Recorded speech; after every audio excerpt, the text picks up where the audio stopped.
In a word, chaos. Hey! We're recording the podcast! Shut up! Good Friday to you, wherever you are, because it is... Morning somewhere! For April 18th, 2025. My name is Bernie Burns, sitting right over there, celebrating the best Friday of all Fridays, Good Friday. It's Ashley Burns. Hi to Ashley, everybody. I still got questions. Why would they call it Good Friday? Right? Isn't that the day that like Jesus dies? Yes, that is the day that Jesus died, and then 3 days later he rose again on Easter Sunday. Right. So where's the good part? The good, they say the good is because it leads to the joy of Easter. I think of Good Friday as being good because it's Jesus' sacrifice which took away the sins of the world. That is according to my upbringing as a Catholic Christian. All right, so this is the short version of Good for Us Friday. Sorry about the whole crucifixion thing, but good for us, everybody. Well, it was his sacrifices that did it. So if you celebrate Good Friday, happy Good Friday to you. Happy Easter weekend coming up. If you celebrate that. If you're in the middle religion. If you're between... if you're what, New Testament? You're between Judaism and between Islam. You're right there. You're Christian in there. And all the different mixed up Christianities that are in there. All the Protestants and the whatevers. And if you're not really, enjoy the eggs this weekend. So, yeah, just enjoy your day off from the... almost had some blasphemy there. Enjoy your day off from the stock market. So there's no trading today on the stock market. And I said on yesterday's podcast, one of the warning signs that I'm looking out for is the possibility that the president might try to fire the head of the Federal Reserve. And then like 2 hours after I said that, Trump is tweeting, it's like his termination cannot come quick enough. So it's like, oh boy, here we go. All right, here we go. So actually, we have a quote here. I thought, Ashley, because that's such relevant news in the world, I went out and I got a quote, statement from the United States dollar. Okay. I'm in danger. Look at you. We're laughing now. You journalist. Yeah. Well, look, sometimes you have to laugh to keep from crying. Am I right? I'm glad they went on the record. That was really bold of them to do that. I appreciate that. Oh my God. So yeah, so we'll get a little bit of a reprieve from that one particular aspect of everything that's going on. Hopefully we have a reprieve from that for at least a couple of days. So enjoy that while you can, everybody. We've got a lot of other things to watch in the meantime. For example, there's a Mario Kart Direct that came out. So they did a direct specifically talking about Mario Kart World, which is like the big launch title for the Switch 2, and talking about how like Forza Horizon it is, which by the way is a lot. Bernie, with your hand up, please go ahead. Yes, longtime listener, first time caller. I was wondering, the term direct, why is that only used with Nintendo? Someone who's not familiar with games journalism might not know what direct means. Is that just the word that Nintendo uses for their press conferences? Yes, specifically. No, not press conferences. And this is one of the ways that they wanted to sort of distinguish that they're going to direct to the fans with this one, right? This is Nintendo Direct to you. No, there's nobody between us and you. Right. No filters. Simply the corporation and its messaging. Yeah, we're going to drop a bunch of F-bombs. we got this. Yeah, Nintendo in particular. But no, it was fun. In fact, I was watching the Direct. The problem is, I was trying really, really hard to pay attention to it because they've got new modes and everything that they're explaining, and they're some really cool stuff. But the whole time in the back of my mind, do you ever get these like invasive thoughts that you can't get to leave you alone? I got like 8 right now. Okay. Well, I had one right at the beginning of this Direct, and it's the whole thing was done with this like voiceover guy explaining everything to you, right? And I couldn't help thinking, right as the Direct started, if Nintendo wanted to get out of like all the like PR issues, if they just wanted to distract everyone and have like a great time and a really great Direct, they should have got John Mulaney to do the voiceover. John Mulaney. Look, the whole thing sounds like it was voiced over by like Wish.com John Mulaney. Like almost there, like almost this like weirdly wholesome, but like could be offensive at any moment. Oh, just because it sounded like him? Yes. He was like in the uncanny Mulaney. But it was like if Wish.com John Mulaney did a first run through and then was like, okay, should we go for real? And then they went, oh no, I think we've got what we need. Yeah, have you been in that situation before? Oh, I mean, yes. Boy, that really spoke to me because I've been on, we've had some opportunity to do some acting, and you'll be on camera and you'll be on set and they'll be filming and you're like, that was pretty good. You think, okay, on this next take, I'm going to do this. And then the director goes, okay, moving on. And you're like, wait a second. Wait. I thought this was all practice. And you learn that that's not really up to you, you know? Right. Like, you better have turned in your best shot the first time because, like, you don't decide when the whole production moves on, which I get. You might not get that warm up. Yeah. Right. And I get it because one of the things that my mind can't wrap itself around is like the production cost of another shot, right? If you have a crew of like 200 people, right? What is the cost of saying, let's reset and go again? Yeah, there's actually Matt Damon tells a story. Matt Damon tells like some of the most candid behind the scenes stories from being on set. And he talked about I assume it was Saving Private Ryan based on what he said and who he was talking to. But he was talking to Steven Spielberg and they had done a couple takes on a scene. And he said it wasn't quite there yet. And they said, okay, we're moving on. And he said, he went up to Steven Spielberg, and this is when Matt Damon was very new to Hollywood. And he was like, are you sure we got it? Should we maybe do it a couple more times?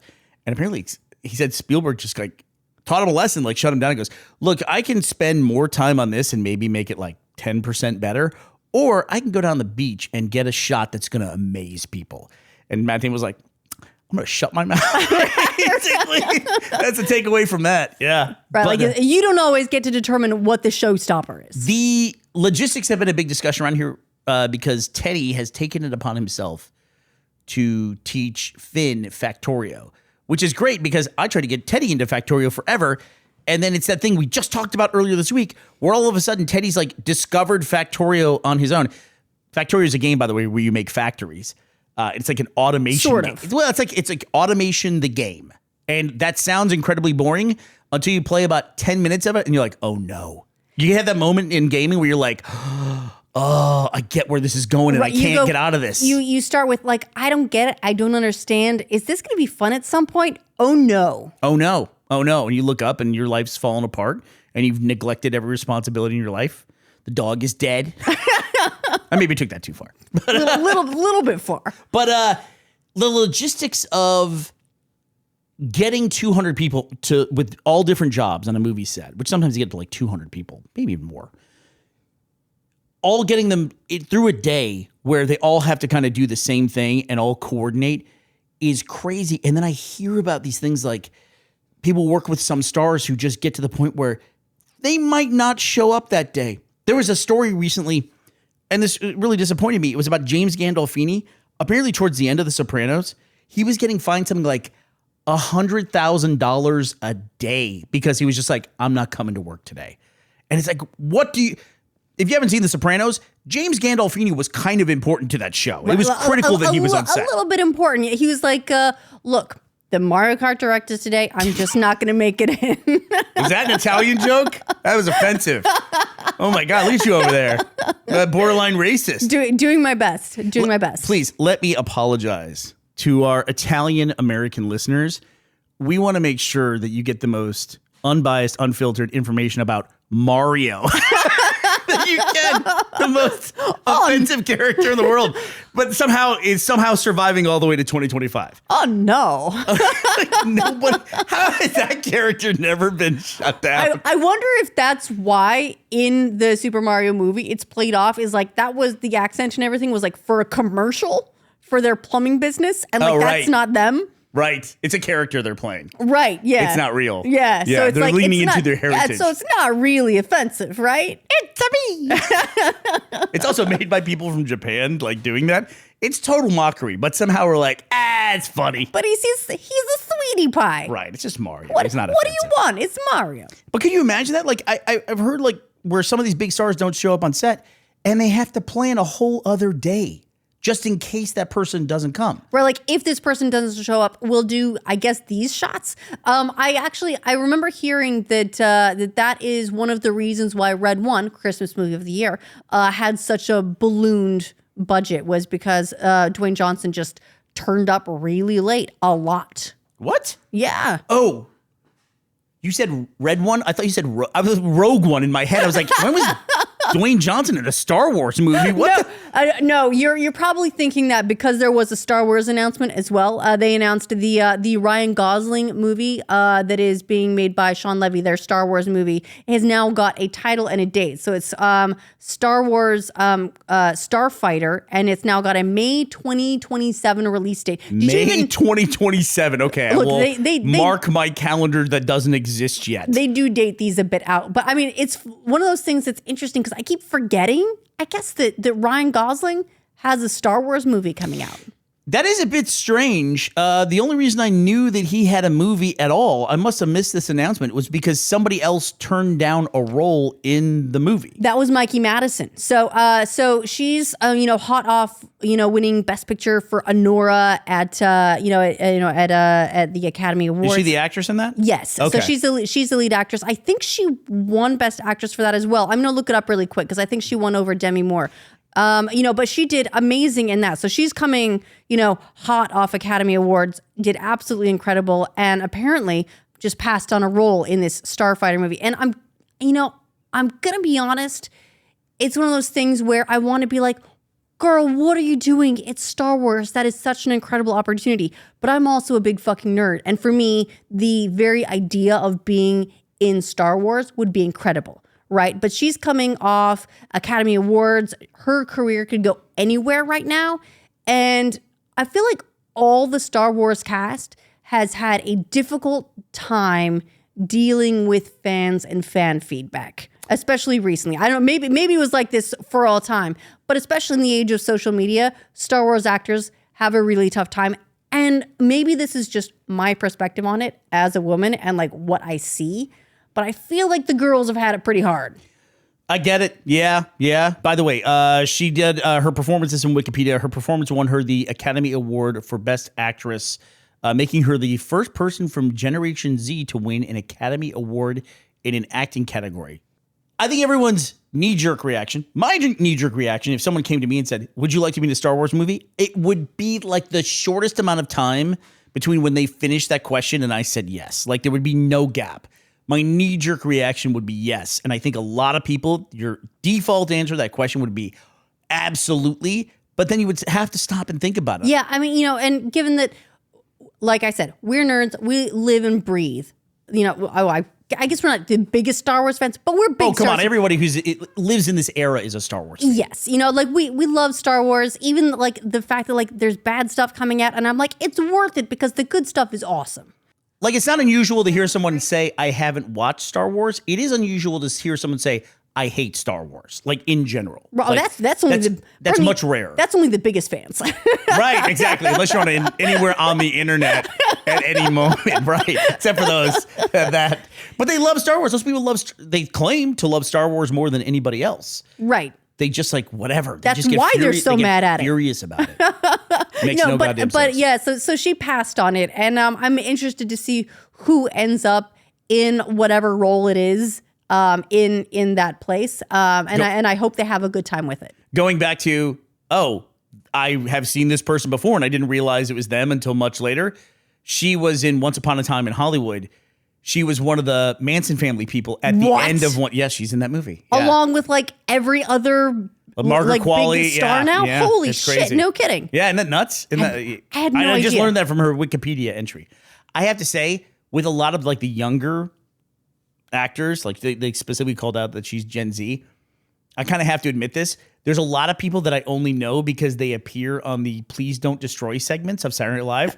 That's the only that's how I learn who some of these people are. Like, oh, you're a cool young person. Yeah, this is like, it is literally an entire classification of modern actors for me. That and they turned down Star Wars movies. So I'm looking forward to a Ryan Gosling Star Wars movie. It'll be interesting. I'm just in my head, I'm imagining Ryan Gosling in Star Wars. Like, it's going to be Ryan Gosling. Right. Like, well, yeah, but at the same time, I'm like, what's not to love? Like when I was picturing. He's got to be a rogue, right? Like a bandit. Oh, of course. He's going to be fun and he's going to be like, he's going to be like a little bit sneaky, but a little bit charming. It's going to be great. What would be crazy if he was like the Empire's Italian plumber? That would be nuts. Hey, it's a me. And then what are you even going to do? But while we're talking about movies, Bernie, we also got a trailer, like a proper trailer for the new Fantastic Four movie. Yes, we did. And there was something really specific about this trailer that we haven't seen previously that was quite important. What was that, Ashley? Stretching. They showed Mr. Fantastic stretching. So we got our stretch. And all of the comments are about how it's really bad CGI. And I'm like, is it? Is it bad CGI? We'll see. Or is it just we knew it would feel weird. We knew it. And so it feels so I'm curious to see again how much they'll actually use it.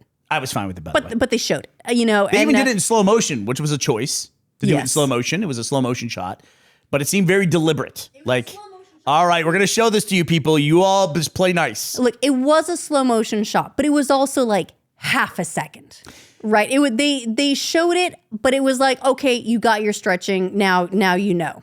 Yes, we are doing stretching. Honestly, I have to say, not having read a ton of Fantastic Four, but running into these characters in almost every other comic, the more interesting thing to me is this seems to be a much different take on Reed Richards, the Pedro Pascal version of this.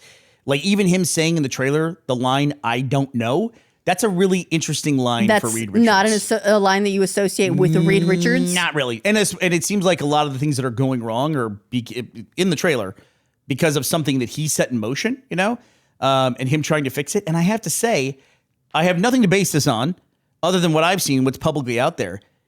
I was wondering how they were going to handle like the super campy superhero group from like the Silver Age of comics. I was wondering how they were going to handle it.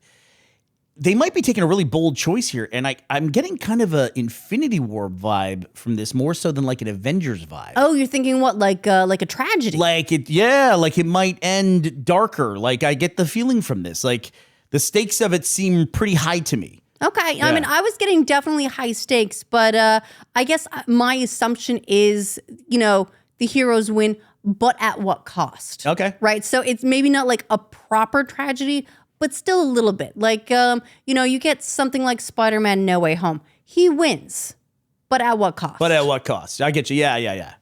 One of the things that I actually really liked about the trailer is I feel like we saw a lot more of Joseph Quinn's Johnny Storm. Mm-hmm. And Joseph Quinn, I loved in Stranger Things. I thought his character was fantastic in that. And it was all like, it was a very specific, very iconically played character. And so that's very much what I associate him with now. And I feel like his overall like look and presentation and everything in Fantastic Four is very different.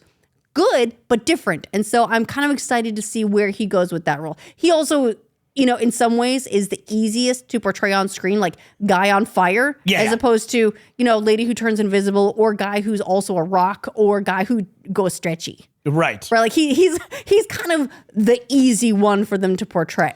Ben Grimm, the Thing, only gets better every time I see him, and I think it's a great interpretation of the character. The real standout to me also, they showed I don't know her name in the comics, but they showed the female Silver Surfer, the Herald of Galactus. Yeah, Shala Ball, I believe. Yeah, she looks great. And we really like the actress that plays her. By the way, what a great role. If I had to like pick the top 3 roles to have in the MCU, top of that list is fucking Groot. That's got to be the best role to have in the MCU. Can you imagine? It must take him 5 minutes a year to play that role. Look, I don't know. You hear the mythology of the movie making, right? And you hear that that he gets the script, and of course it says "I am Groot," but then it also says what he really means when he says "I am Groot." So he's recording each of those with an actual specific meaning, and I can imagine that actually being kind of an infuriating role to play because it's like let's do that again, except a little bit more mother on that one. Okay? Yeah, I can make this 10% better if we spend 10 seconds on it. Right. Basically. And the other one is Rocket Raccoon's got to be a big one, even though Bradley Cooper does a tremendous job with it. A great role to have. This is another good one. She's got to be on set for what, like maybe 20 minutes of the entire production. Look, I don't know. Maybe she does all of her own silvery mocap. Yeah, and she could do like the thing where the silver goes away. And then turns out she's a professional surfer. We'll see. That'll be the equivalent of like how they have to take off the helmet all the time. Even characters where they have to have the helmet on. Right, except they don't. No, they got to take that helmet off. It's the thing. You got to get your money's worth, right? Well, they're actors. But I got to say, you really like Johnny Storm, Sue Storm, played by Vanessa Kirby. I feel like I haven't seen her in anything else, but every time I see her in this thing more and more, she's just like chewing up the screen, man. Yeah. Her presence, every time she's on camera, is really intense, and I'm looking forward to it. And I never identified with that character in the comic. No, it's really tricky. You know, when you see someone who is clearly a very talented actor and they've been in tons of stuff, it just isn't stuff that you've seen. Yeah. Right? Like she was Princess Margaret in The Crown. She was in Pieces of a Woman. She was in Mission Impossible Fallout, by the way. Oh, was she really? Yeah. Okay. Those all blend together for me.